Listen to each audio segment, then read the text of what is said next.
छात्रों नमस्कृताय। मैं संजीत कुमार कृषक बाल विद्या मंदिर इंटर कॉलेज उधवापुर बाराबंकी से कक्षा 8 की संस्कृत विषय लेकर के उपस्थित हुआ हूँ, जिसका आज तीसरा वीडियो आप लोग देखेंगे और इसका दूसरा पाठ है द्वितीय पाठ, जिसका नाम है अस्माकं ग्रामः, यानी हमारा गांव। अस्माकं ग्रामः का मतलब होता है हमारा गांव। हमारा गांव, जो लोग गांव में रहते हैं वो जानते होंगे गांव कैसा होता है, गांव में खेती कैसी होती है, कैसे गांव के लोग कृषि पर निर्भर होते हैं, कैसे और कार्य करते हैं कृषि पर, और उनका जीवन जो होता है कृषि पर आधारित होता है। ग्रामीण जीवन, वही अस्माकं ग्रामः, हमारा गांव, इसी का वर्णन है इस पाठ में। आप लोग सभी छात्रों से निवेदन है कि वे पुस्तक लेकर के बैठें और पुस्तक में पंक्तियों पर ध्यान दें। जो लाइनें लिखी गई हैं संस्कृत की, उन पर ध्यान दें, तभी आप सीख पाएंगे और पढ़ पाएंगे। 2-3 लाइनें हमने लिखा है बोर्ड पे, आप उसको ध्यान से सुनिए। अस्माकं भारत देशः कृषि प्रधान देशः अस्ति। अत्रत्यः अत्याधिकं जनाः ग्रामेषु वसन्ति। ग्रामवासिनः प्रायेण कृषकाः भवन्ति। ते प्रातः कालादारभ्य संयम यावत् महता परिश्रमेण क्षेत्रेषु कर्माणि कुर्वन्ति। स्वक्षेत्राणि हलेन कर्षन्ति, तत्र बीजानि वपन्ति। सम्प्रतिके काले क्षेत्राणि सिञ्चन्ति। क्षेत्रकर्षणाय ते ट्रैक्टराय इत्क्षायसि यन्त्रस्य प्रयोगं कुर्वन्ति। समये समये कूल्याजलेन नलकूपजलेन च क्षेत्राणि सिञ्चन्ति। क्षेत्रकर्मासु व्याघ्राः कृषकाः प्रायेण दिनस्य भोजनं क्षेत्रेव कुर्वन्ति। एवं प्राकरणेव ते महता परिश्रमेण प्राभूत मात्रायां धान्यानि उत्पादयन्ति। कहने का तात्पर्य है, अस्माकं भारत देशः कृषि प्रधान देशः अस्ति। हमारा भारत देश कृषि प्रधान देश है। अत्र अत्यधिकं जनाः ग्रामेषु वसन्ति। यहाँ के अधिकतर लोग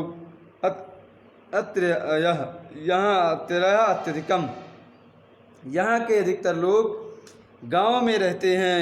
जनाः ग्रामेषु वसन्ति, गाँव में रहते हैं। ग्रामवासिनः प्रायेण कृषकाः भवन्ति। ग्रामवासी प्रायः किसान होते हैं।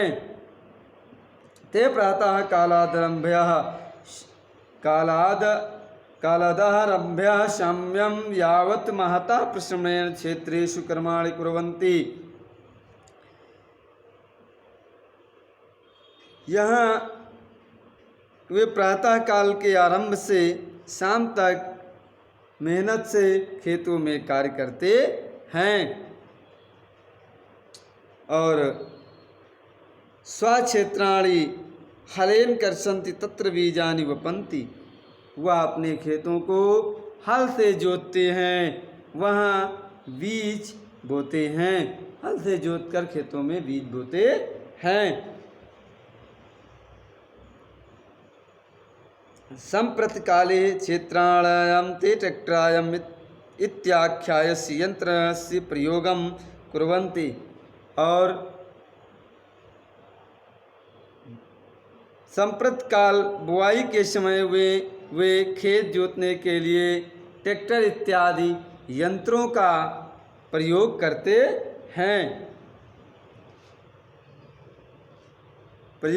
हैं। समये समये कुल्याजलेन नलकूपजलेन च क्षेत्राणि सिञ्चन्ति। क्षेत्रेषु कर्मासु व्याघ्राः कृषकाः प्रायेण दिनस्य भोजनं क्षेत्रस्यैव कुर्वन्ति। एवं प्रकारेण ते महता परिश्रमेण प्रभूतमात्रायां धान्यानि उत्पादयन्ति। वे समय समय पर नहर के जल से, कुल्या माने नहर होती है, नहर के जल से नलकूप जलेन, नलकूप मतलब जो बोरिंग इंजन समरसेबल आदि इत्यादि, नलकूप जलेन च क्षेत्राणि सिंचन्ति। नहर के जल से, नलकूप के द्वारा खेती की अपने खेतों को सींचते हैं। क्षेत्र कर्माशु व्याघ्रा कृषका प्रायेण दिनस्य। क्षेत्र कर्माशु खेत में काम करते समय, व्याघ्र मतलब व्यस्त, खेत के कामों में व्यस्तता के कारण किसान प्रायः दिन का भोजन खेतों में ही करते हैं। प्रायेण दिनस्य भोजनम, प्रायः दिन का भोजन क्षेत्रेषु कुर्वन्ति, दिन का भोजन खेतों में ही करते हैं। कुर्वन्ति एवं प्रकरणे ते महतः, एवं भोजन खेतों में ही करते हैं और विविध प्रकार से वे बहुत परिश्रम से अत्यधिक मात्रा में धन उत्पन्न करते हैं। महता परिश्रमेण प्रभूत मात्रायां धन्यान उत्पादयन्ते, बहुत परिश्रम से अत्यधिक मात्रा में धन आदि का उत्पादन करते हैं। इस प्रकार पहला पैराग्राफ समाप्त हुआ। अगले पैराग्राफ पर ध्यान दें।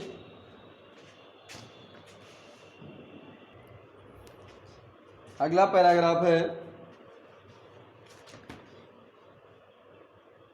कि ग्रामीणा जना परिश्रमशीला भवन्ति, ते ग्रीष्म वर्षा शीतादि ऋतु सर्वदा कठिनं परिश्रमं कुर्वन्ति। एतदर्थं ते स्वशरीरं बलवन्तं विधातुं प्रभूतां मात्रायां दुग्धं घृतं दधि च खादन्ति।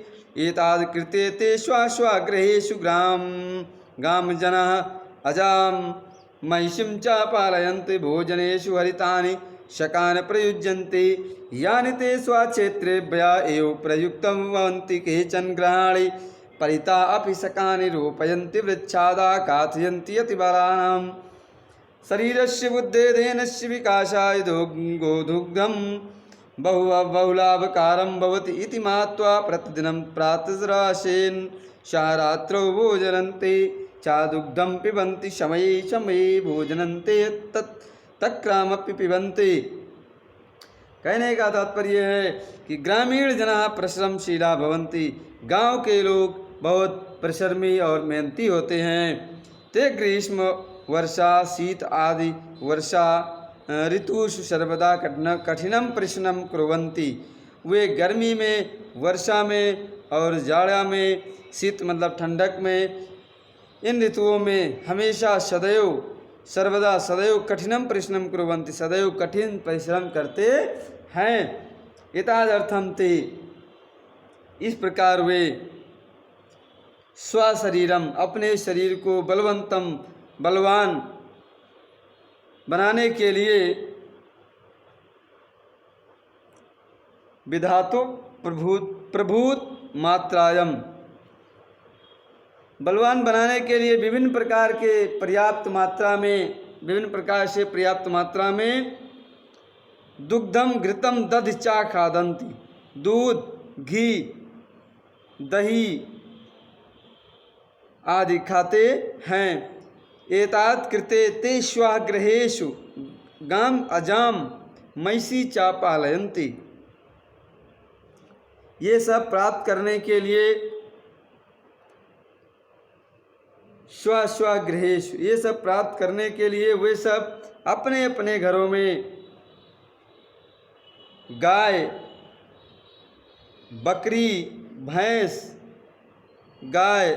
बकरी और भैंस आदि पालते हैं। भोजनेषु हरितानि शकानि प्रयुज्यन्ते, यानि ते स्वक्षेत्रेभ्यः एव प्राप्नुवन्ति। भोजन में हरी सब्जियों का प्रयोग करते हैं, जिनको वे अपने खेतों से प्राप्त करते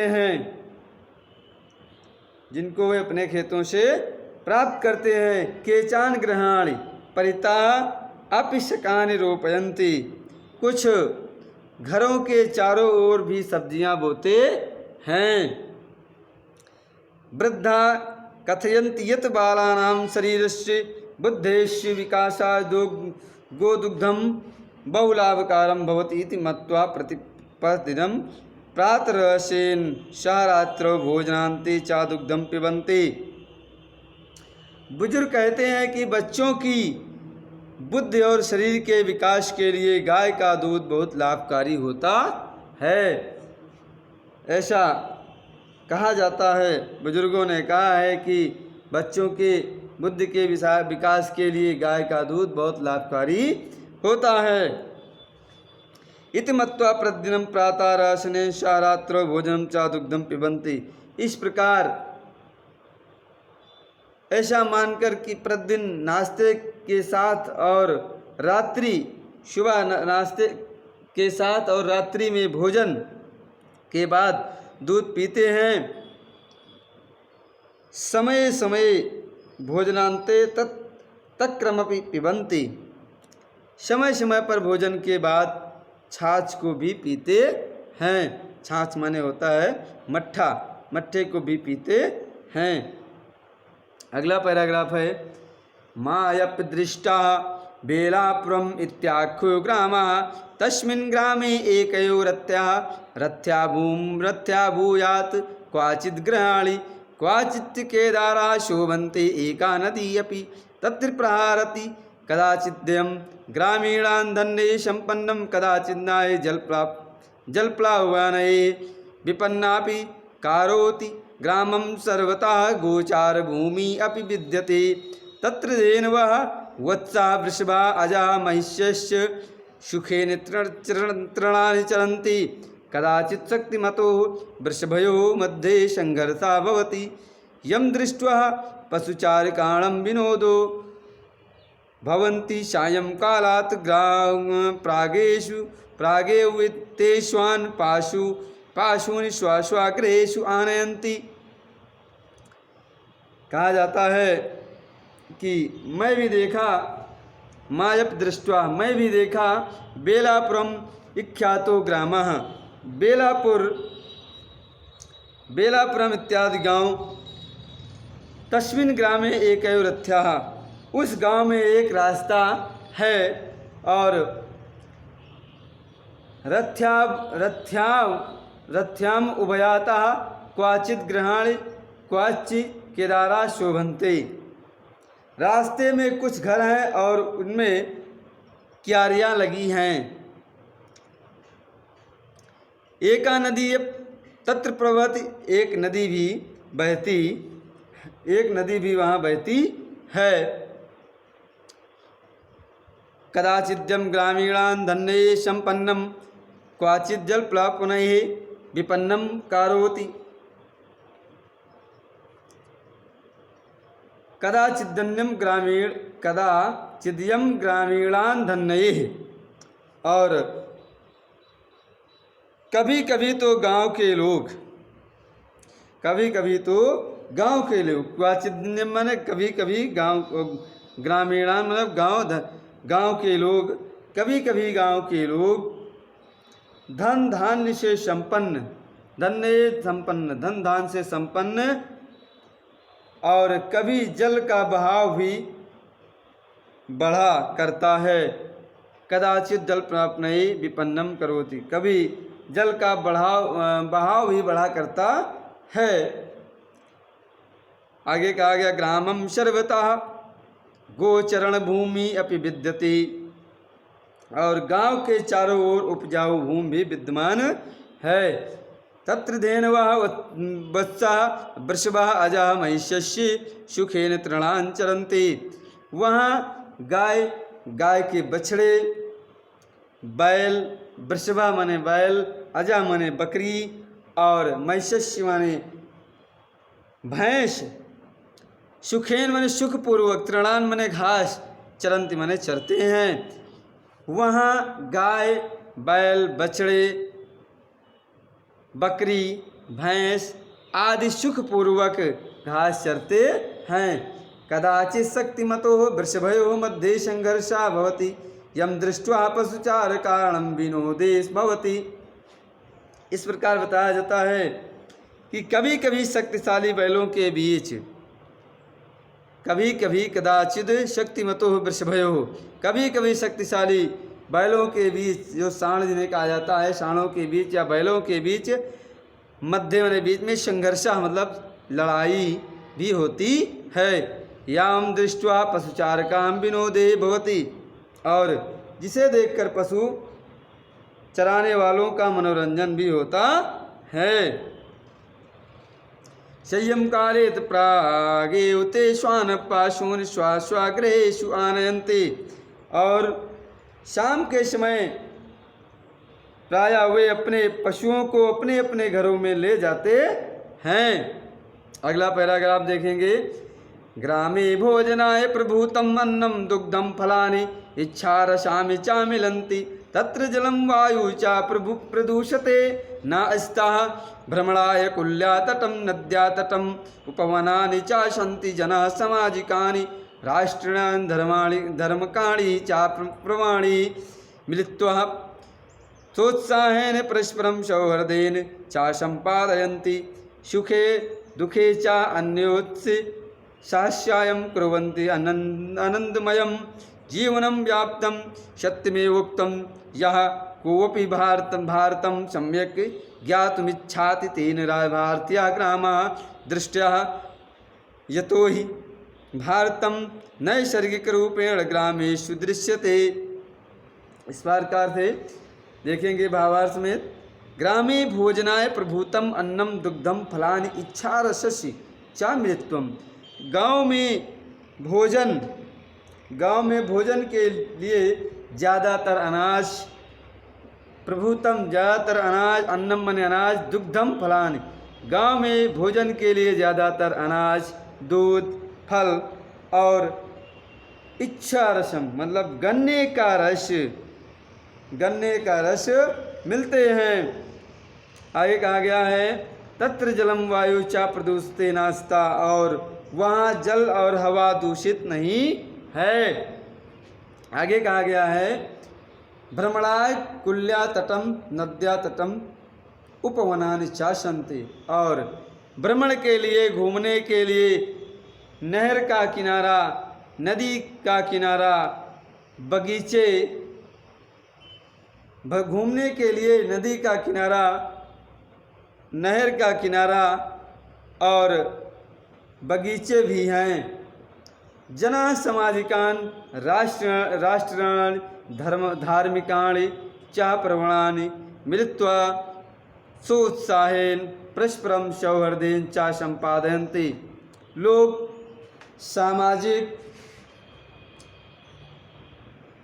घूमने के लिए नहरों के और नदी के किनारे भी बाग और बगीचे भी हैं। लोग, आगे कहा गया है लोग सामाजिक, राष्ट्रीय मतलब राष्ट्रीय, धार्मिका मतलब धार्मिक, सामाजिक, राष्ट्रीय और धार्मिक च प्रमाण और त्यौहार, समाज के राष्ट्रीय और धार्मिक त्यौहार मतलब पर्वों को, त्योहारों को मिलित्वा मतलब मिलकर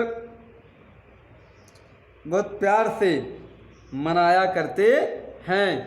सामाजिक, राष्ट्रीय और धार्मिक त्योहारों को गांव के लोग बहुत प्रसन्नता के साथ, प्यार के साथ मनाया करते हैं।